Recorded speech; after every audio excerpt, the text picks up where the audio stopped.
Ladies and gentlemen, today on the program, the one that so many of you have been waiting for.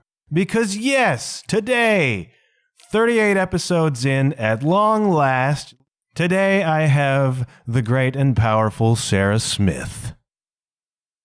Yes, everyone, you've been asking, ever since day one, when are you going to have Sarah? When are you going to have Sarah? Today we have Sarah, and it's weird that it's taken this long. Because for weeks at a time, over the past year that I've been doing this show, I've been on the road with Sarah.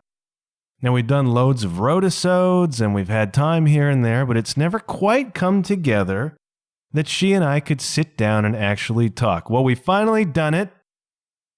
We did it from our hotel in Texas, and I'm really excited about this one. Now, most of you, if you know Sarah as a singer-songwriter, and that's how you got to know her and to know her music and to love her music and by extension to love Sarah herself. And while we did talk a little bit about music on the show, we really didn't talk that much about it. She has a new record called Unveiling, and what the episode became was actually an exercise in living the message of that record. Now, that record is all about unveiling Sarah Smith. It's about her being honest and truthful. And so our conversation on this podcast was a truthful exploration of her life and times. And so we talked a lot about addiction. We talked about her experiences and her struggles with substances. We talked about her being a kid. We talked about anger. We talked about personal development. It's very much not a music podcast, although, as I said, we did talk about music, of course, because that's the foundation of her whole life and of our relationship together, to be honest. So I'm excited about it, and I'm going to do a short intro because I'm in a hotel gym and I'm sweltering because it's so dang hot in here. But I want to say thank you to Sarah. I want to say thank you for being so candid on this episode, for really opening up, for being incredibly honest. You know, a lot of times we see people who are in the public eye, who have a following, who have a presence, who have a certain amount of celebrity, be that large or small scale. And we see the best of them, right? We see whatever they put on Instagram. We see the music videos, we see whatever it is, but we often don't see the frailties, the vulnerabilities, and some of the weaknesses they may have that they're working on. And Sarah was very open to exposing all of that for you on this episode. And she talked about a lot of things that maybe don't paint her in the best light, and she talked about a lot of things that she's not proud of. But the thing is, when somebody like Sarah talks about addiction, when somebody like Sarah talks about being a fraud, it's really important for people like that to expose those things because they teach people like you and me that it's okay to have vulnerabilities and that it's possible to overcome them and still lead successful, happy, functioning lives. And Sarah, like all of us, is a work in progress. I've watched a lot of that progress over the last 3 years. As I've been touring with her and working with her. It's been really impressive, and I'm just really grateful to her, not only for the opportunities that she's given me, but for coming on the show and being so open about her life. So we're going to jump to it, kids, because I'm dying here. Man, it's hot, and I got to work quick because I ain't in my little studio, but I'm going to be again soon, and we'll deal with that when the time comes. For now, enjoy this conversation with Sarah Smith. I hope you're all having a wonderful time. I'm hoping there will be another road-episode with Ken the Zen before we return from this little tour. Well, we'll wait and see what happens with that. Until next time, enjoy this one. Denny boy, wherever you are, hit that button and roll intro.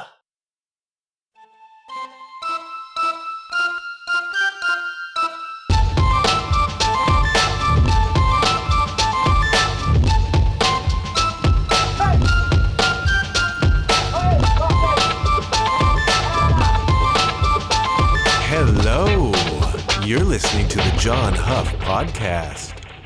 Oh, yay. You did it. Whoa. There's an echo in here. Can you hear that? Yeah. Hello, Sarah Smith. Hey. At long last.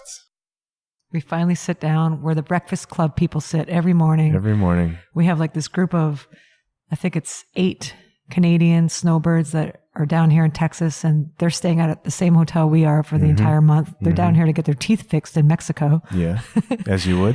And I call them the Breakfast Club because as soon as I wake up, it doesn't matter what time of the morning it is, I, put on some sort of sweater and mosey on down to the breakfast room in hopes to just have a quiet breakfast. But the Breakfast Club is here every morning. Oh, yeah. There are no quiet breakfasts here. And they're here from, I think, probably 6 till 10.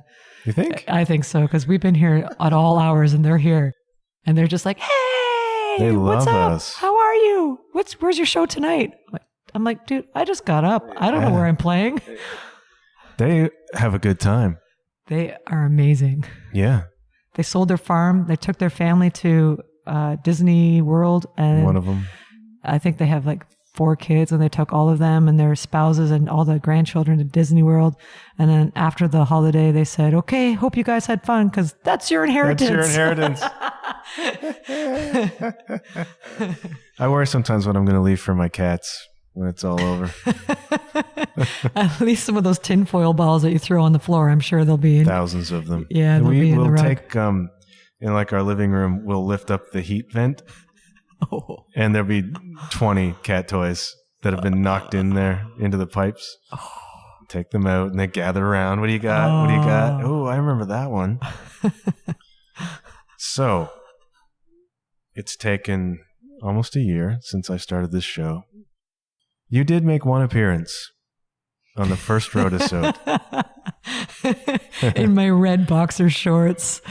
Asking for chips. I didn't know you guys were doing some sort of road-a-sode. I didn't even know you had microphones on you in your travels. And then all of a sudden I'm like coming over to get some chips, which is something I am addicted to. Try really hard not to have on me, but I know somebody always has chips on them. So that particular night I came over to get some chips and I interrupted your road-a-sode. I didn't cut that either. I kept that in. I was embarrassed. That was great. That's compelling radio. As long as it's not video, then it's okay. It's not video yet, but we'll see what happens. Okay. So I thought I would start us off with some relatively soft stuff, some easy stuff. So you went to a meeting today. Yeah. Tell us about sobriety, Sarah Smith. Let's start with the easy stuff. Wow. Man.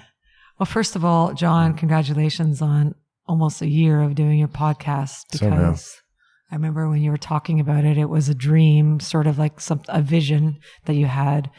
And I'm proud of you for being consistent, because that's what sobriety is right there. It's consistency.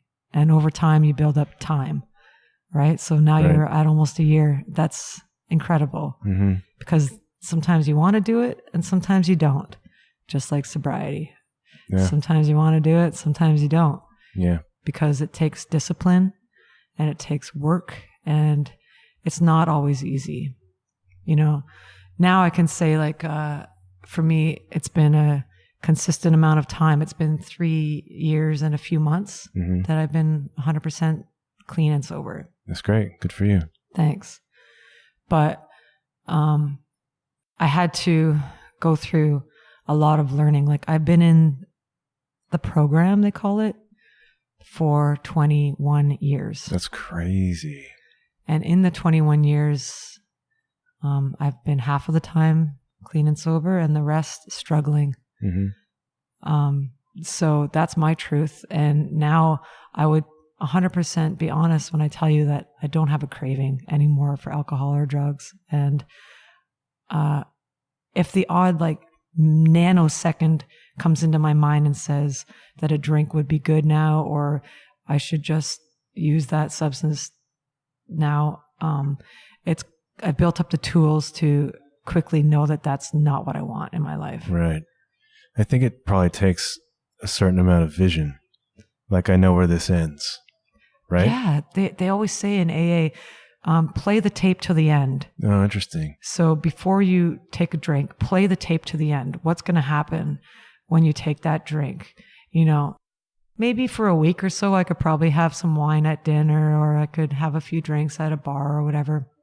But eventually, I know that my phone will become full of numbers of people I shouldn't be hanging out with, and people that can hook me up with things. And before I know it, I'll be going down that soul deadening road that I've lived. And it sucks, man. It sucks. At what point did you develop this awareness?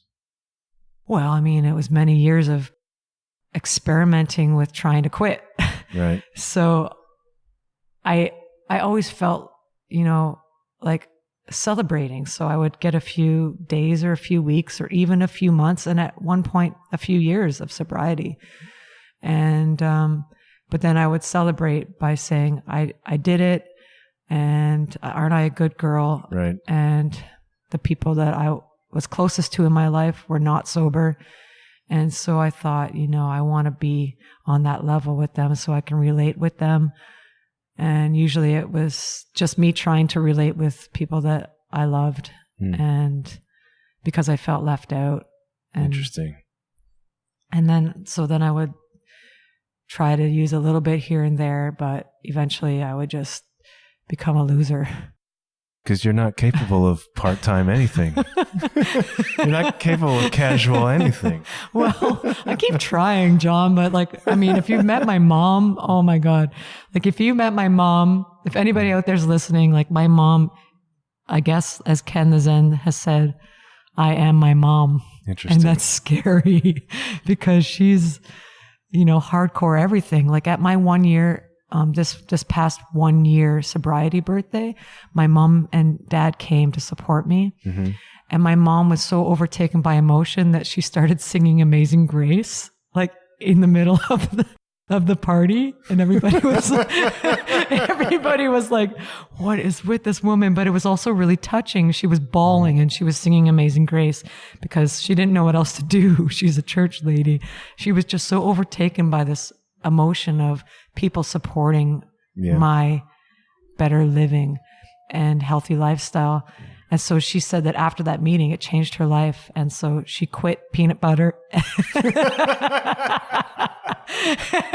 and she quit chocolate for real. She hasn't had chocolate really now in 2.5 years. Wow. And she quit, you know, she enjoyed going to the casino every once in a while. It wasn't an everyday thing, but when she went. She went hard. Right. And so she quit that too. She knew that those were situations that would never, you know, be good for her anymore. Peanut butter has ruined a lot of lives, my friend. Seriously though, my mom taught me that it was okay to eat spoonfuls of peanut butter as a snack, like spoonfuls. Yeah. Like tablespoonfuls and then wooden spoonfuls. See, I can do 1 tablespoon and be fine. I can stop right there anytime I want. Damn you. Damn you. My mom would be mad at you. But you've told me during long highway drives everywhere around the world that you can't have a glass of wine. Mm-mm. You drink the bottle in 10 minutes. Well, John, you've seen me with my water habit. That's compelling, yeah. So I have a water habit. Like when I'm on the road, I drink water, and this is every day that I'm on the road, and I just drink gallons and gallons of water. Like right now, beside me. I can hear it. It's like what is that? Like a 2 liter or a gallon? This is a 3 liter huge bottle of water. It's very impressive. Yeah. And that's what I'm drinking at the moment. I feel like you're drinking less water than you used to.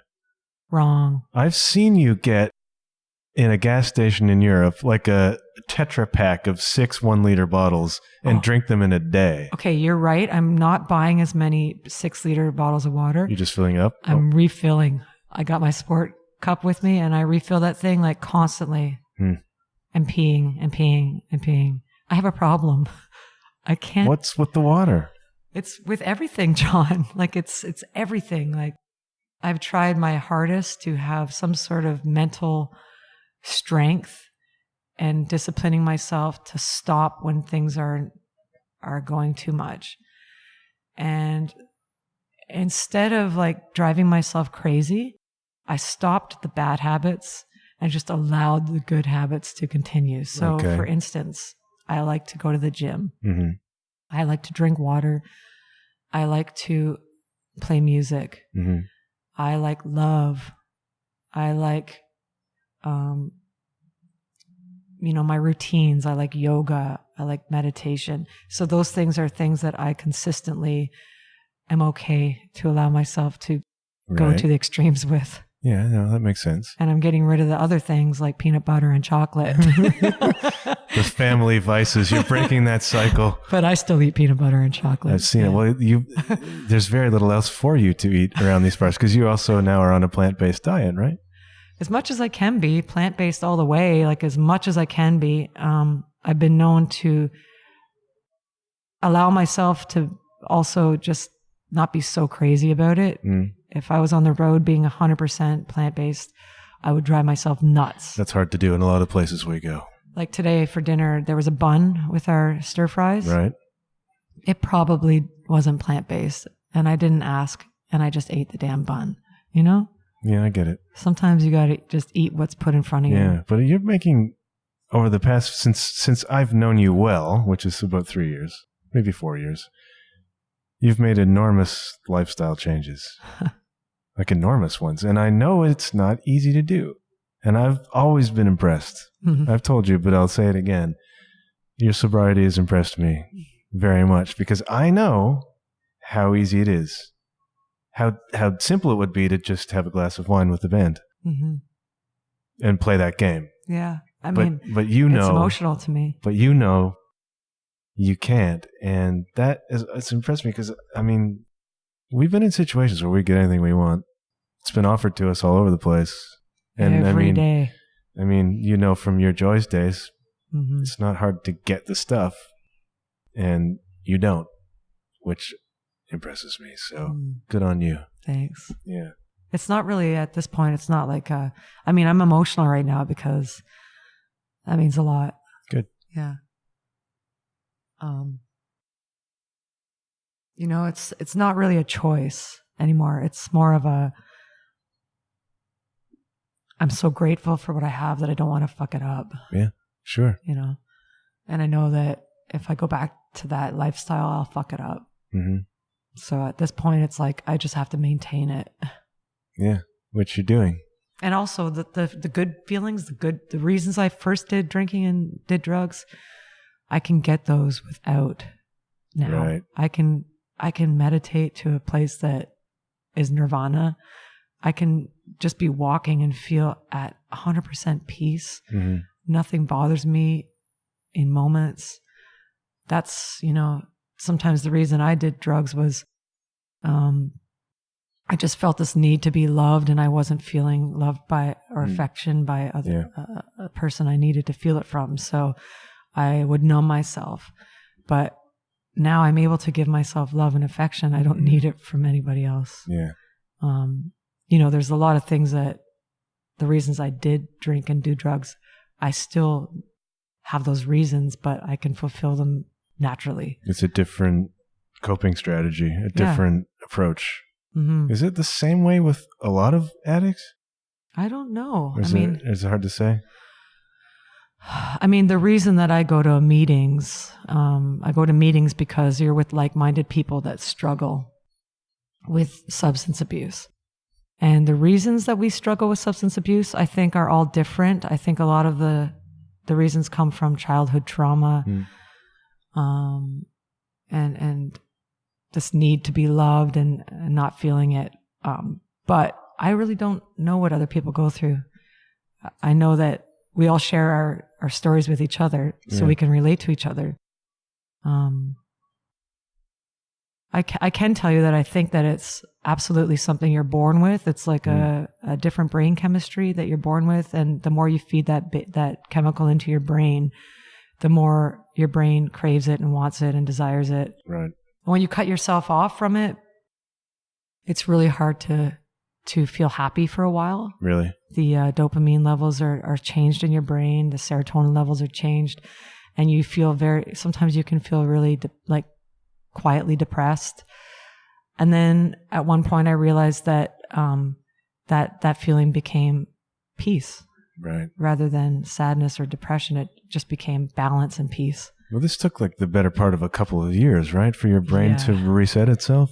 Yeah. I remember this happening. Like Yeah. I was around when this was happening. And I remember you realizing it was happening, which was kind of a cool moment. Yeah. Yeah. That you're beginning to feel again normally. Yeah. Feel normally and balanced and not highs and not lows. Right. Just good. Okay. Yeah. And when I get excited now, it's not like I'm manically excited on top of a mountain screaming, I love my life. It's, I've heard you scream that. well, that's just like every day. I do kind of blurt things out like that, don't I? Well, we'll just be driving and I'll be like, I'm so happy. You're a personality. That's okay.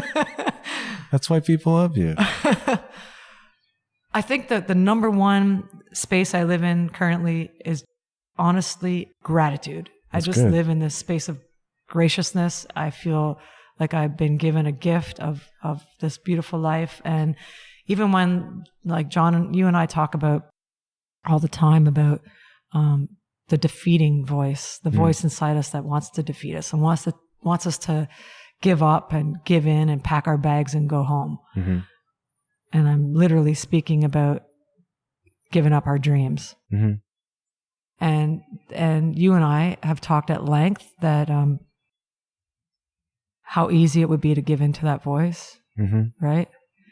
But like for me, I change it into gratitude instead. Right. And I make it about, wow, how grateful we are to be able to be healthy and, have a dream that we're working towards, even if that seems some days like it's stupid. At least we have it and we're working towards it. Mm-hmm. Like what do you do when you feel that defeating voice? For me, it became a process of recognizing it. Mm-hmm. So I would feel that and go down in the hole for a week or 2 weeks or whatever, and then eventually it's like a fever that ends. That's how I describe it. Like eventually it ends and you sort of come back. What it is for me now is that I'm better able to communicate with that voice. I'm better able to not exactly talk myself out of it, but to recognize it for what it is. And now if I go down the hole, it's for a couple of days. It's not for a couple of weeks, right? And I try to be objective about it because it's a very subjective voice, right? You have to, in my case, I have to rationalize with it. I have to argue with it a little bit, right? And so I'm getting better at taking a step back and looking at the big picture. And the big picture is pretty good, right? Like I'm healthy. I'm doing interesting things. I'm trying to use what I have to get somewhere in the world, And it's a struggle at times. Anything artistic is a struggle.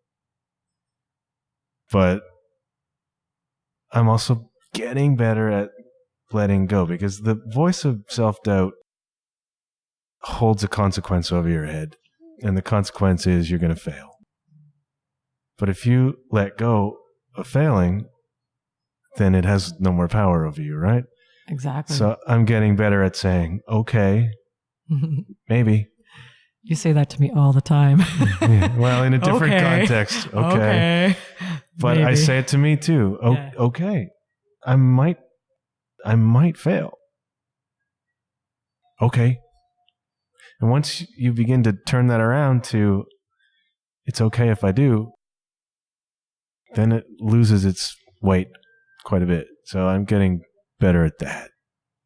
That's awesome. Yeah. Absolutely. And don't you think that all the outside stuff we do, like for instance, your podcast, my music, shows, my driving, my exercising, don't you think all this outside stuff is just a distraction from our inside stuff? Maybe. And the inside stuff is actually, to me, it's the most important thing. So when I talk about the voice of doubt and stuff like that, I have to remind myself that the answer is not coming from outside. That's been a new thing for me too. Right. I'm always looking for outside. Right. Advice, outside signs, outside. Because I grew up the same way you did, which is that we get our answers from above, right? It comes from outside of us in some way. Well, the truth is the opposite. The God voice is inside too. I'm not so good at recognizing it, but I'm realizing that that's what it is. Intuition. What comes from inside is what the answers are. And I'm well blocked off from that in a lot of ways. And maybe you have been too, or were intentionally blocking it off. But you told me that the God voice came at rock bottom for you, right? Absolutely. And I do call it the God voice. Actually, when I talk, I do sober talk sometimes, or I share my story at certain events, and I call it the God voice. And I'm not saying it as a Christian saying the God voice. I'm saying it as this ever powerful universal voice that's inside me, which is me. It's my higher self. And I call it God as well. I call it love. I call it the universe. I call it source energy. You know, that powerful voice is within me. And it's saying, you better stop now. Right. It's getting worse. Yeah. You're going to kill someone if you keep driving like this. Yeah. You better stop now. It's getting worse. You better stop. You know, the voice gets louder and louder until I finally said, okay, I'm listening. As we talked about recently, things that need to end will end. And if you don't end them, then life will end them.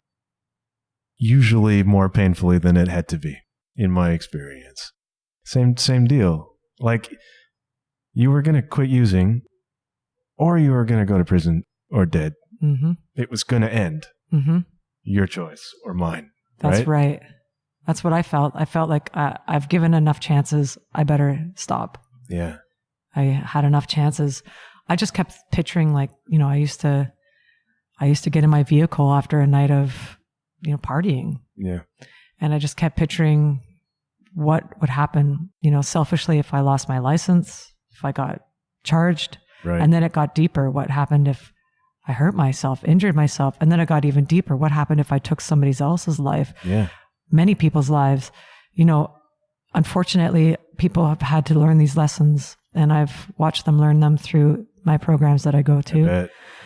And I am just, by grace, I was able to listen to that voice early. Yeah. Lucky. Yeah. Good choice. And the voice also happened with the texting and the driving, you know? Yeah. The voice came in a different way that time, but John and I know. But no, that was timely as well. Yeah. The voice can come through other people too. Sometimes the voice does come from without.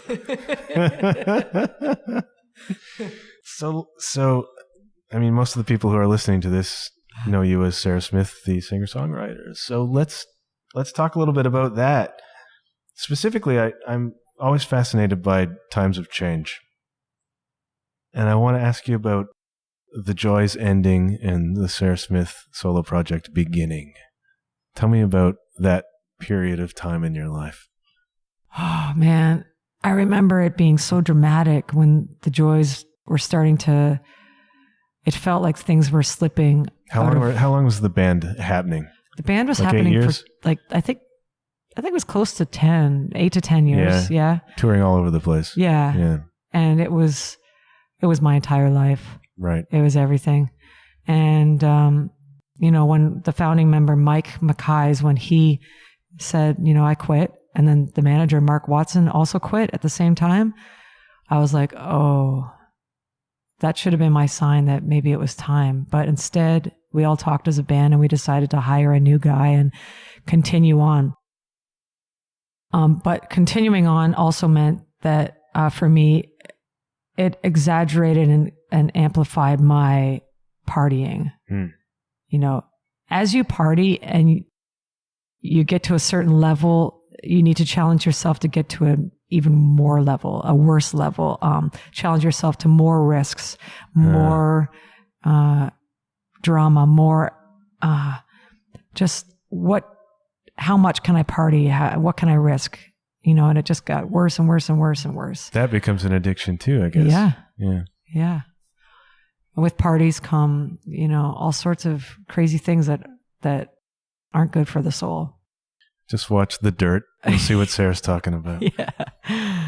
And so, I just felt like I was becoming a black hole.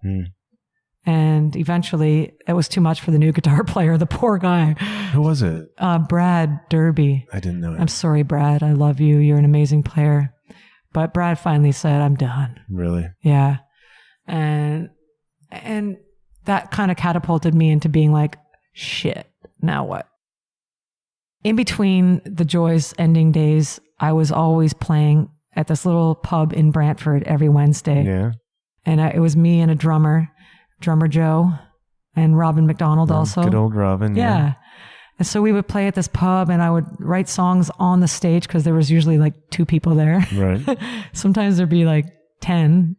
Of course, Jerry Runstedler was there. Right from the very beginning. Yeah. God love him. Jerry. And anyway, so I would write songs, and I started to really get my writing kind of working out what my style was. Yeah. Very rhythmic guitar, very earthy drums. Different very from the simple. Joy's? Yep. Yeah. Yeah. Very simple drums and very earthy rhythmic guitar. That's kind of what I started writing. These songs, they were fun. And so I knew that I could fall back on that. So when the Joy's, deassembled, I said, okay, well, I guess I got to do this now. And also people were telling me, why don't you go solo? We really like your voice. We don't, when you're with a band, we can't hear you as well. And we want to hear your words and your lyrics, and we want to hear your voice and your melodies. So I thought, oh, well, I heard what I wanted to hear, and I gave it to them. It was a very dramatic change for me, though. I remember crying a lot, feeling like I'd failed, and like the manager didn't even want to manage us anymore.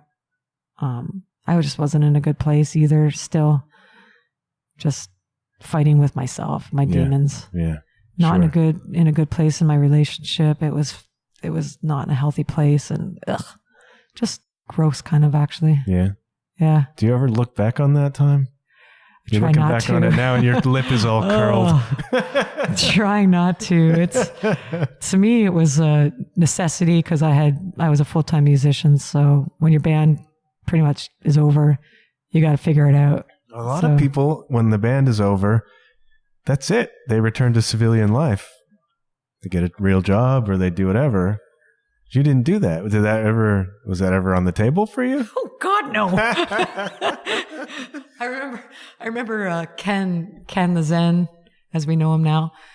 Ken was in the Joy's as well. And Ken, he went along with the breakup too. He's like, okay, it's over. And I didn't hear from him for like 6 months or so. Mm-hmm. And one day he called me up and he said, buddy, I got to come back. Yeah. Can you have me back? And so, yes, you're in, let's do this. Ken's talked about that too on the show. Yeah. On Rotisodes, he's talked about that period of his life, which was a period of getting his act together. Yeah. But then he was, I forget the specifics of this, but there just like something occurred. And he was working like regular jobs and he was back to domestic life, and something occurred whereby he was like, I'm a musician. What am I doing? Like there was a moment where he's like, this is not going to work for me. And he called you. Yep. Yeah. And I said, right on, man, let's do this. Yeah. And we've been doing it ever since. Even sometimes, I know Ken doesn't want to sometimes, but we still do it. Well, he does want to. I mean, he is music. He'll tell you himself. Yes. So what happened? How long before the first record came? I think I let out a record like while I was in the Joy's. I did a live recording at the Liquid Lounge in Brantford on a Wednesday night. Wow. I think most of those songs were written in like 5 minutes and recorded right there on that stage. Oh, wow. Amazing. And most of them didn't even have a formula yet. Like I just kind of puked them out and put them on an album. Yeah. And people still like them. I don't get it. What do we call that album? It's called Live, Sarah Smith Live, and it's got a pink heart on the front. That's your first release. Yeah. I love that your first release is a live album. Yeah. Like a greatest hits. Here it is, folks. I know. I just was like, I puked it out. I put it out there and, people still comment on that This CD. is still available? Yes, it is. Oh, boy. Yeah, there's a few live ones, but this one's called Live. And then after that, I did live B-sides. Ooh. And that one was like even like more songs that I've never really written. B-sides to songs that have never been released. Yes. Yeah, I didn't really understand what B-sides meant. I wanted to call the first Hiroshima Hearts EP Greatest Hits. I thought that would be great. Yes. Here they are, 3 songs. Yes. Oh, man.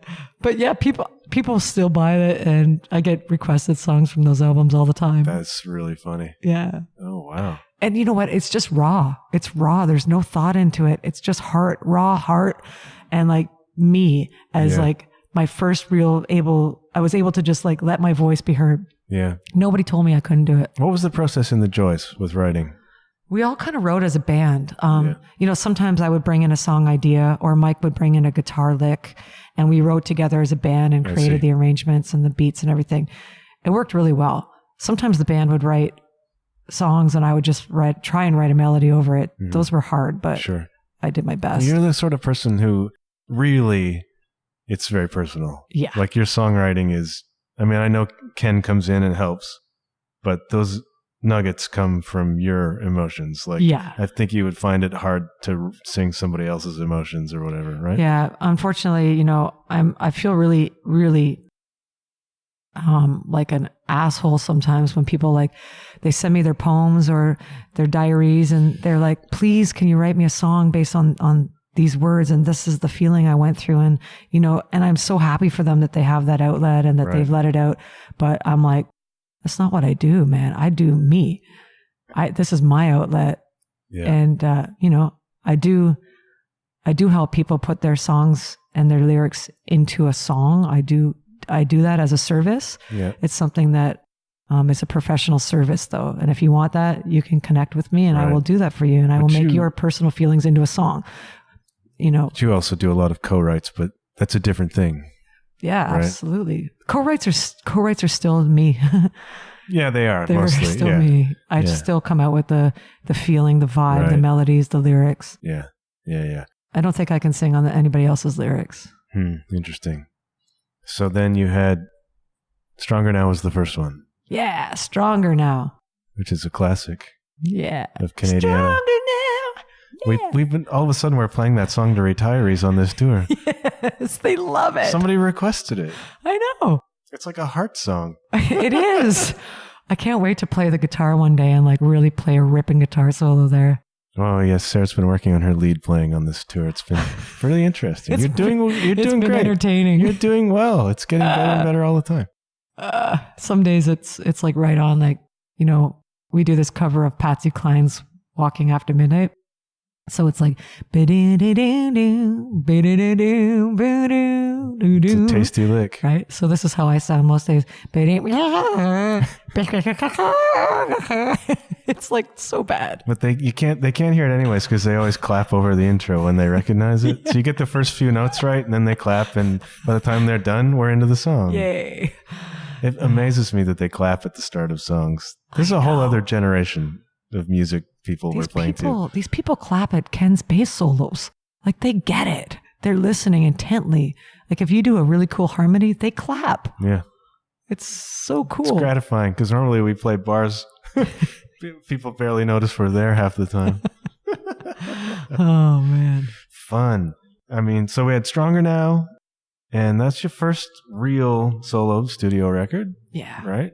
And where did you see this going? What was the plan, or was there one? Man, Kevin Doyle, he really took me under his wing. Really? Kevin Doyle is a producer in the London area, and he worked at MIA at Fanshawe, and he was, a well-known local guy getting back on his feet after his own slip-ups.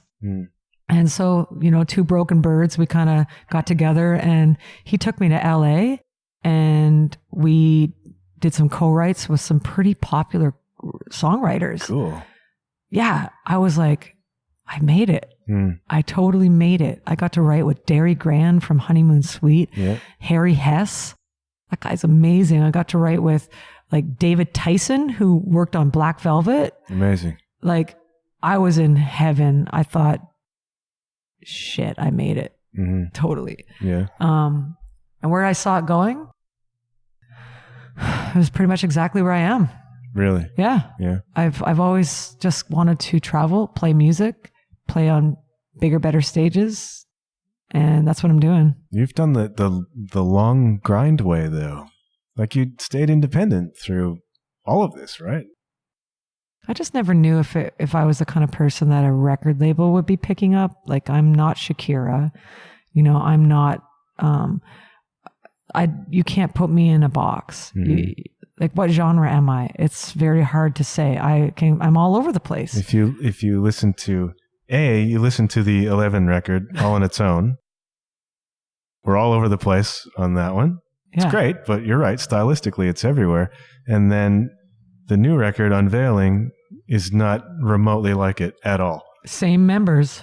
Same band, same songwriter, right? So weird. So yeah, you would be difficult to pigeonhole. I'm just always reinventing myself as a human, and I think that comes across in my music. And so I'm really sorry if I'm confusing anybody by my music, but just hop along for the ride and let's do this. No, it's good though in some ways because people will come up to the merch table and they'll see the CDs and they'll be like, which one should I buy? Now the standard response is all of them. But if they're not into that, be like, well, what sort of music do you like? You know, like I like rock. Well, Unveiling is for you. Or I like pop. Well, The Journey is for you. I like sort of a country Americana. 11 is for you, or the first one. So it does provide some options there. Yeah, you're right. And you're a great merch guy, John. Oh. I have seen you've been working your magic these days. Yeah, I can be charming if I have to be. It's been awesome. Yeah. I think you even sold some T-shirts. I gave away a book, though. Wow. But those people bought a lot of stuff from us. Did. So here, take a book for crying out loud. Yeah, the book. I love that book, John. I like the book, too. Every now and I pick it up every now and again, and I have to remind myself who I was then. Yeah, John, you know, I guess I can tell the audience John was the drummer on my first European tour where I was able to bring a band, which was 3 years ago? 2017. 2017. Yeah. So I had been touring Europe at that point 9 times on my own or with a duo or, you know, using other people over in Germany and Holland to play with me. And finally, when I was able to afford to bring my Canadian band over, John was in my band, my drummer.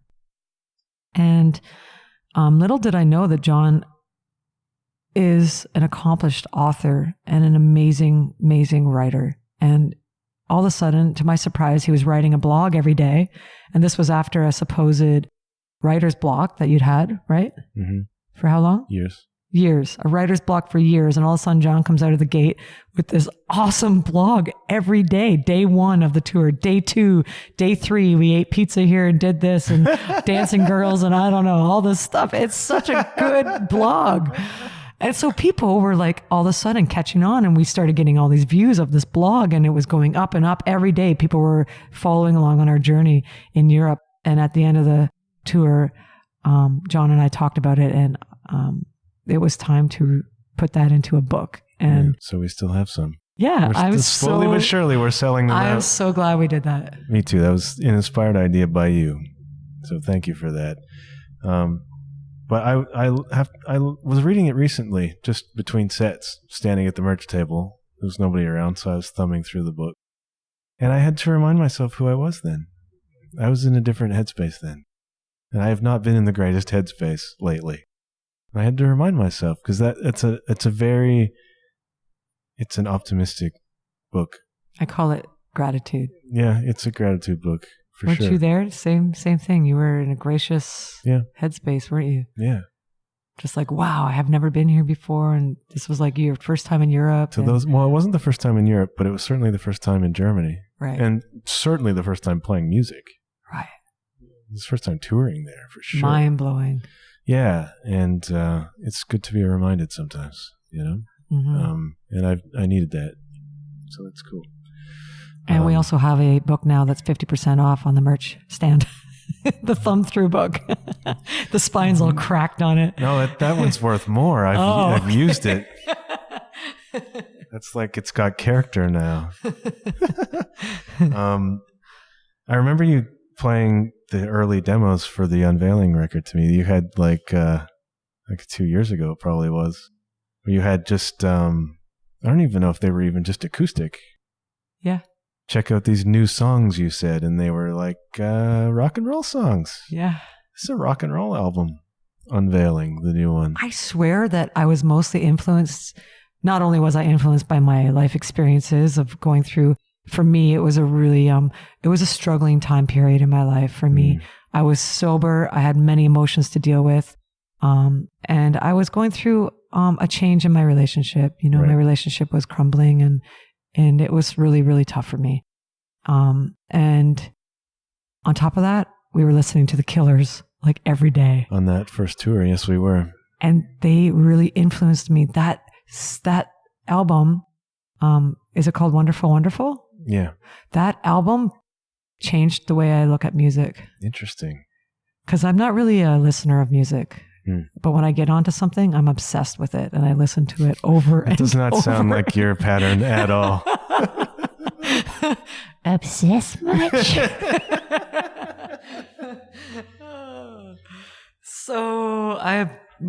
We all got obsessed with that album. We all did. It's a no pun intended killer album. Yes. Right? And then I started I wrote this song called Frontlines, which is on Unveiling. And all I did was I stole some chords from the Killers album and rearranged them. Oh. So it was like F, C, A minor, G. And I think their song was C, A minor, F, G.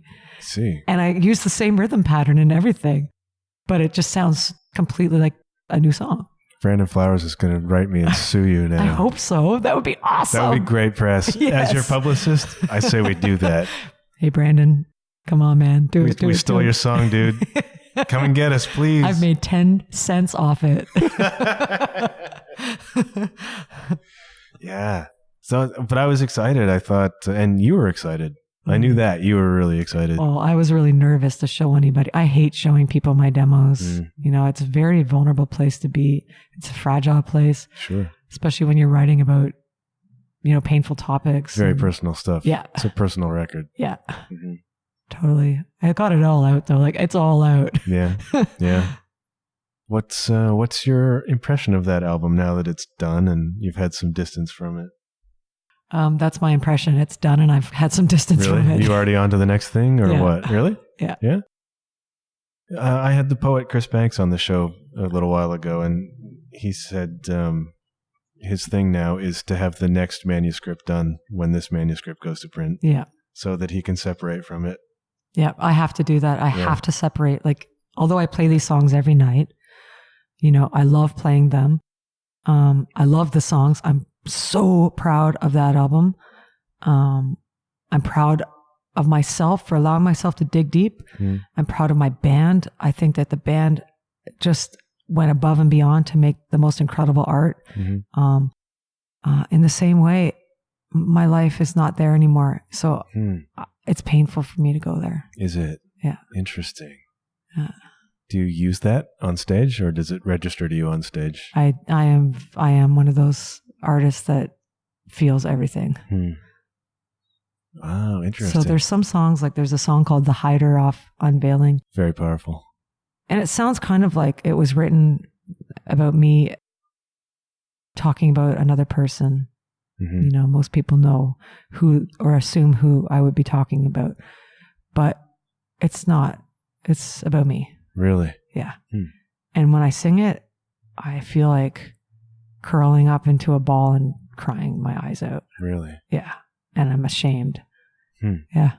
I never saw you as a hider. Yeah. Really? Oh, yeah. You weren't? Go ahead.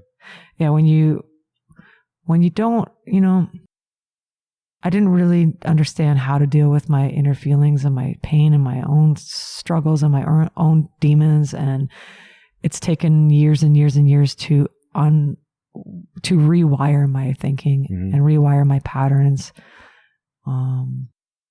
And you know, when you're a person that's kind of a little bit of a celebrity, like I wouldn't call myself a celebrity, but I am definitely out there in the public's eye. In certain circles, you are a celebrity. So I deal a lot with my own struggle inside my own self. Sure. And that includes not being 100% honest at times in my life. I can very much say that I have changed. Mm-hmm. I work really, really hard at it. You put a lot of pressure on yourself. Oh, yeah. That's not always a good thing. Yeah, well, I might go nuts, but at least I'll... Try not to be driving with me in the front seat when you do. Well, there is pressure on me, John, because like I want to be authentic. There was this time, I've told this story before, but I was standing on the stage at... for the addiction services, Thames Valley. And I was telling my story, and this is going to sound really awful for some people, but I was talking about my sobriety, and I had just done, you know, some drugs in the back room before I went on stage. Right. I was a bullshitter, a fraud.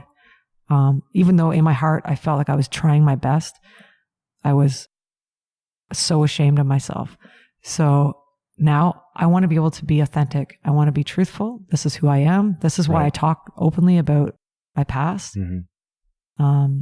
This is why, you know, I don't want to be a hider. Right. I want to be 100% open and honest. I think I'm there. Mm-hmm. I think I am. That's what this album is. Yeah. Yeah. So I can see why it would be hard to do that. Yeah. Yeah. Katie McClellan told me the same thing. Serious? About how this is episode whatever it was, Katie McClellan, the yogi, former meth addict. Yeah. She said the same thing. She felt like a fraud because she was teaching yoga and, you know, presenting this sort of yogi life. Yeah. Healthy, balanced, spiritual. And at the same time, she's a drug addict. Like she's actively using, and she's like, she broke down at a certain point. She like threw her arms around her friend and said, I'm such a fraud and a failure. Yeah. This is the reality, you know? That's got to be a hard place to come to. Well, the only person that I ever have to answer to in my entire life is the mirror. Only God can judge me. I've seen that in tattoos. It's for me, the mirror. Yeah. When I look in the mirror, I know if I'm living the right way or if I'm not. Yeah. And even though I felt in my heart, I was always a good girl. Like I always felt in my heart, like I just wanted to be a good girl. I got really caught up in some really bad demons. It's very easy to get pulled down that road. I guess. Isn't it? It happens to millions of people all the time. Yeah, I guess. I just can't believe like the way I was raised and stuff. Like I was raised in a really loving home. And so I'm confused and frustrated that I allowed myself to go there. You must have stuff. Yeah. You say you were numbing yourself, so there's stuff. We don't have to talk about that, but it exists, I'm sure. Right? Oh, yeah. So this is how we deal with pain. One of my biggest, there's two things that really have caused rage and frustration in my life. One of the things, the biggest emotion I get is when I feel that another person misunderstands me. Right. So if I say something and they take it the wrong way and they try to convince me that I meant it that way, I'm like, no, I didn't mean it that way. I meant it this way. And that is the most frustrating thing for me. And it's caused rage in my life. I have been a rageful person. I've had to go to anger management twice when I was younger.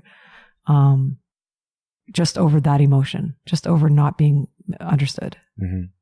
It's very hard emotion. Where does that come from? Were you allowed to be heard when you were a kid? I was kind of not really, no. We didn't talk negatively in my family. It was like everything. If anybody was talking bad about anybody else, I was the one that said, let's not do that. Let's not talk bad about somebody else. If it came to talking about our feelings, I don't think we ever talked about our feelings like anger. And I don't think we ever were taught how to talk about anger or jealousy or envy. Were you allowed to express anger? I was never don't allowed think to I express did. anger. No. I think it was supposed to be an emotion. You just don't go there. But you're a feeler. Oh, so I remember this one day, my sister Annie, she'll contest to this too. She used to call me FB, which was fat bitch. Nice. That was my name, right. FB, because I was fat and I was a bitch to her. And meanwhile, all I would do is try to love her. I would I would be her horsey all day. She'd be on my back and I'd be, letting her ride me all day long. Yeah. And I would push her on the sleds and nothing was ever good enough for Annie, And this one day she said FB at the wrong time. And I remember I saw red and I picked her up. I saw red, picked her up, tossed her across the kitchen, and she landed in the dog cage. And she could have been seriously, seriously hurt. That was like the first time I felt anger. Mm-hmm.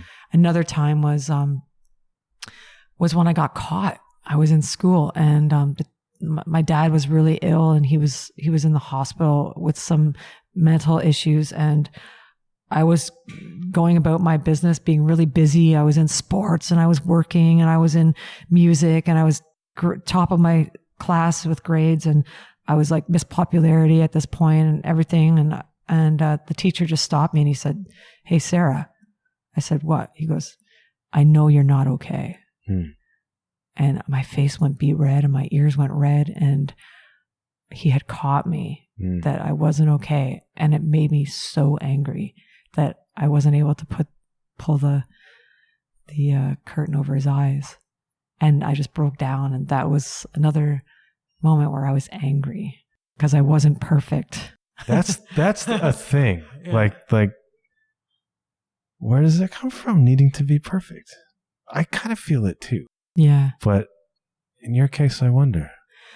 Well, in my family, I was the peacekeeper. Mm-hmm. So there was a lot of different personality types, and I was the one that would always cut the fights off or draw everybody in closer, and I always just wanted peace, and I wanted no drama, no fighting.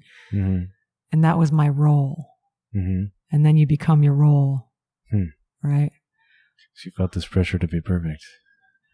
Yeah. Do you still feel that?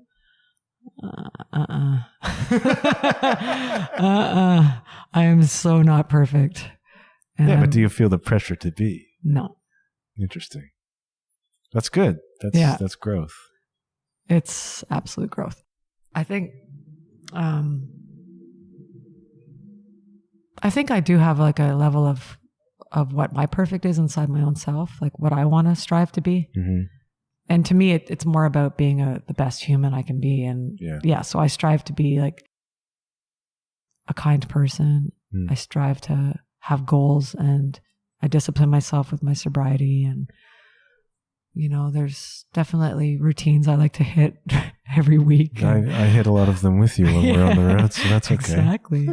And there's other things like every month I work with something new. Like I start learning German, or now I'm learning lead guitar, and I also like I love challenging myself, and that kind of is my own inner pressure and inner perfection for sure. But that's a constructive way to channel that. Yeah, I think so. As opposed to throwing your sister across the kitchen. Yeah, Annie, I'm really sorry. I love you. I'll take care of Annie. Don't worry. Okay. And now she's like all hot and skinny and young mom and beautiful. And she's happy. Oh, it's good for Annie. Yeah. Annie, are you okay? Are you okay, Annie? I once was going to call my band Annie and Her Issues. She didn't like that so much. Bet she didn't. That's awesome. And we're going to do something special right now, because believe it or not, we're almost an hour of talking here. Oh, wow. Right? And we could probably do another one easily. Yeah. Another hour. Yes. Well, I'm going to bring back the big three questions for you, Sarah Smith. Cool. I haven't done the big three questions a lot since early on in the podcast days. But for you, I'm going to do them. Awesome. All right. Do you remember what they are? No. All right. Even though I've listened to all your podcasts. Hey, John, my brain is fried. Remember? Yeah. Okay. We talked just a lot about that earlier, about why that might be. We did? I don't remember. First question I used to ask everyone is, what are you trying to improve about yourself right now? Ooh, that's a great question. I am trying to not fill every second of my day with stuff. Oh, interesting. I'm trying to be okay with quietness. Busyness is an avoidance tactic, right? Yep. So I want to be okay with stillness. Yeah. And I want to also, I'm trying to be better, a better listener and a better friend and a better lover, just more supportive to other people rather than selfishly about me all the time. Interesting. Okay, super. What are you most excited about right now? So excited that I just finished a coffee. I feel so happy. No. You've perked up since we started. I know. You've been drinking that. I love coffee. Oh, I'll probably have to quit that soon. No, you're fine. What am I most excited about right now? Oh man, like John, I'm that person that wakes up every day pretty pumped. I've noticed. Like every day. Yeah. I'm excited that I'm in a good headspace right now. Yeah. I know that life is up and down and life has twists and turns, and I know that this headspace won't last forever because everything, this too shall pass. But I'm just really happy that I've had a lot of years in my own struggles and pain, and now I have this gift of like happiness, and I feel loved right now. I'm in a beautiful relationship. I'm really excited to be in a good headspace. Oh, that's wonderful. Good yeah. for you. Yeah. Last question. What's your message to my audience, Sarah Smith? I think that, John, what you're doing is really special. And I just think that we need to support each other. And I think that we need to tell John if we love his podcast or not. Oh, that would be nice. And I know, John, like I've listened to at least 20 episodes, and I am absolutely impressed by you. I think you're an amazing supporter of human beings, and you uplift so many people and encourage people. Thank you. And taking time to talk to people is, that's a gift that you have. And I think it's because you have sisters, but you're a really good listener. And I think that John deserves a little bit extra attention right now. I know you didn't ask me that question. I know. I didn't ask you what you think I deserve. I know, but I really think that you need to hear that. And other than that, I think that your podcast listeners, I just want to thank you guys for listening to the interview. No, that's nice. Yeah. All right. We're probably going to have to do another episode because I feel like we've only barely scratched the surface at all. We haven't really talked about your spiritual journey. We haven't talked about a lot of the music. And I suspect when this gets released, a lot of Sarah fans are going to have questions for you. So we'll do another one at some point soon. Yes, please. I'd love to. And thanks for tuning in, and thanks for asking me to do this. Thanks for coming on the show. And you even made me cry. Yeah, well, that's my benchmark. It's not a success if the people didn't cry. So Denny wept like a baby. And Ken too. All right, I'm going to hit stop. We'll go back to our hotel room and carry on with our little tour. So say goodbye, Sarah. Ciao, everybody. Ciao, everybody.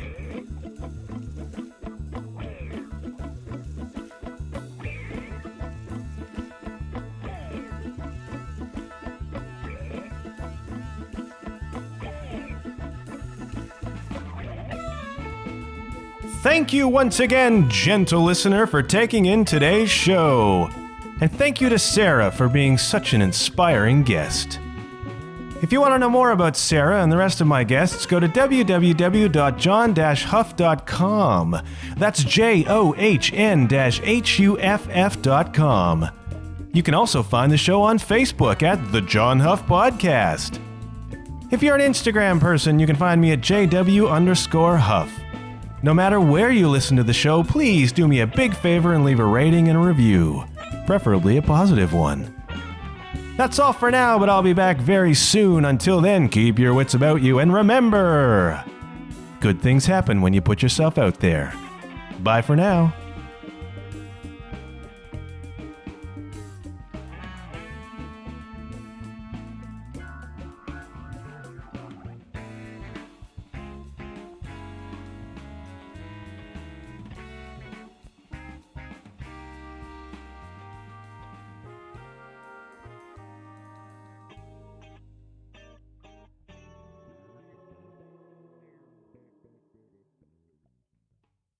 Y'all have a great day now.